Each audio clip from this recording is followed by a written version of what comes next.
RECcORD is a research project about citizen participation in cultural centers in Europe. Cultural centers are interesting because they involve citizens as participants in various and very extensive ways. Our aim of the project was therefore to understand the different kinds of participation that take place in cultural centers and what the effects of these kinds of participation are for the individual, for the cultural centers, the community, and for the European cultural coherence. The project overall is a collaboration between Aarhus University, cultural centers across Europe, and two cultural center organizations. On a professional level, you always have to try to rethink your own job, the situation of your own cultural house in the city, in the environment, in the neighborhood. We all need some strong arguments. We need figures, we need statistics explaining, in fact, what are we doing? What are the impacts of involving people in our centers? And what's interesting about RECcORD as a project is that it's not only investigating participation, it's actually working with participation as a very important part of its method. It's based on research trips where people employed in 20 cultural centers became recorders in the project. So they traveled around Europe and collected empirical material by using different methods, and in that way created a very large amount of empirical material that we used in the process. An example would be Nuria.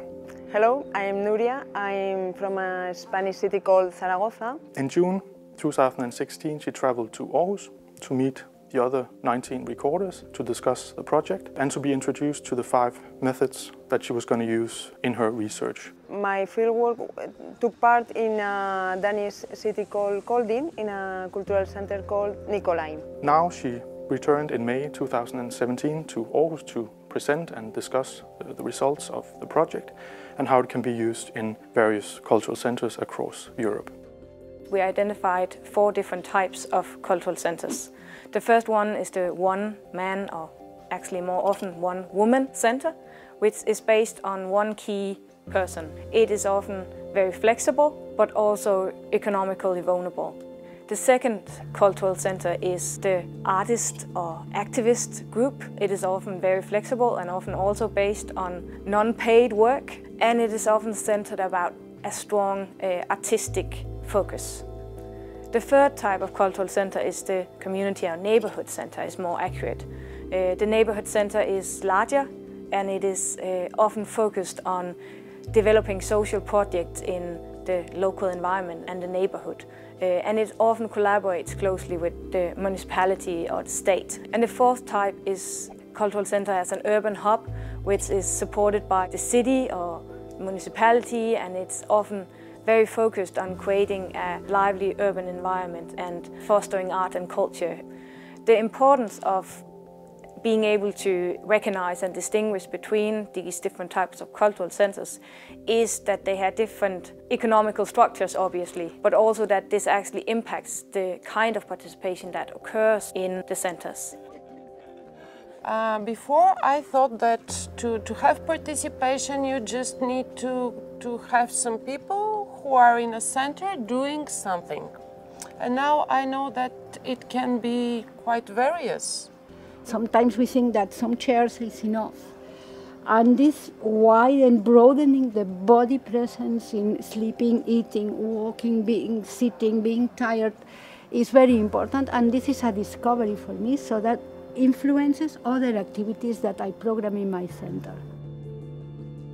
We have identified 6 various forms of citizen participation. The first one is attention, like, you can attend a concert or an exhibition.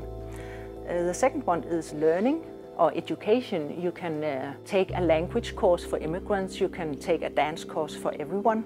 The third one is co-inhabitation. You can be in the same place, you can share a workshop, working just besides each other, but sharing the same facilities. The fourth is co-creation. You can make something together. You can make a festival, for instance. Number 5 is making publics. Publics can be a meeting where you discuss problems in the neighborhood, but it can also be more informal. Talks with people you wouldn't have met somewhere else. And then the final one is co-decision, where you are involved in more democratic shared decision-making. I brought one example here. It's from a small Sicilian village where they have organized this outdoor cinema in a small street. And you could say that this is an example of attending an outdoor cinema. It's also an example of co-inhabiting, because we have these old women who sit outside their homes, who sit there every evening also when the cinema is not on. And it could be also an example of new publics, that people are getting to talk to each other. My name is Hannah. When I started the project, I worked at Tate in London, and now I work at East Street Arts in a city called Leeds in the north of England. For my research project, I went to Reestorff in Brussels, in a suburb of Brussels called Excel. There are these various forms of participation in cultural centres, and they have various effects, and we have identified 9 effects of these 6 forms of participation. These 9 effects can be grouped, to simplify a little bit, in 3 groups. One is about personal development mainly. It can be well-being, it can be learning, it can be empowerment. One is about the social effects, social inclusion of marginalized groups. It's feeling of togetherness, that you do something, you are less lonely. It is aesthetic intensity. You experience strong aesthetic performances or exhibitions together with other people. And then the third category is the transformative effects, the effects for change. One is cultural political reflection. You get other perspectives on social life, politics, on culture. One is sustainability in repair cafes, for instance. And one is local development of your center, of your neighborhood, of your region, of your city. These effects are all very important in cultural centers. And sometimes they succeed at all these parameters, creating both personal empowerment, social effects, and transformative effects. They may do all of them at once, you could say, but also very often they do just one of them, or maybe one for one group of people. Some people come there to learn something or to have fun. Some people come there to meet other people, and some come to change things in their neighborhood. So people may have very different motivations. I think the most important experience for me at Reestorff was really understanding the importance of language in the organisation. The organisation was set up as a Dutch-speaking organisation in Brussels, and local community place for that language to be celebrated, but also for people to learn that language. Whilst I was there, I met a mother who brought her children to the centre to learn Dutch, to participate in dance activities and craft activities, and for her they spoke Arabic at home, the children spoke French at school, so for her it was a place where she could come that was very close to where they lived, but also that her children could learn the language and be involved in a wider community. And the thing about cultural centres is that they are actually able to meet very, very different needs, very different motivations, because they are open spaces and because they are working with these artistic events, both professional and amateur, which are open-ended, you could say, which doesn't have a specific, already defined goal. Europe is currently facing a number of challenges. Just think about Brexit. Some of these challenges are closely related to culture and to the idea of cultural coherence, and local communities fearing that they are being left out by the European or global market economy. In this regard, culture and cultural centres are crucial because they provide a space where people can participate, where they can gain a voice, and where their participation can be recognized and have an impact on the development of their local community. You can arrange, you can organize various forms of participation, but you cannot plan the effects.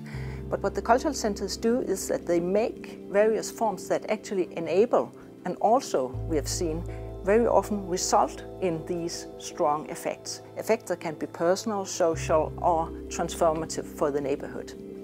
I think actually that some other cultural institutions and public institutions in general would be able to learn something from cultural centers if they looked at how they do it. The researchers really pointed out some frameworks of what is participation, and it's very interesting to see to have some handles to grasp this big topic that participation is, and because it's so important. It's been really good, interesting for all of us to hear about other people's experiences, and I think we've learned as much from each other as we have from our research trips, and I'm sure we'll keep in touch going forward.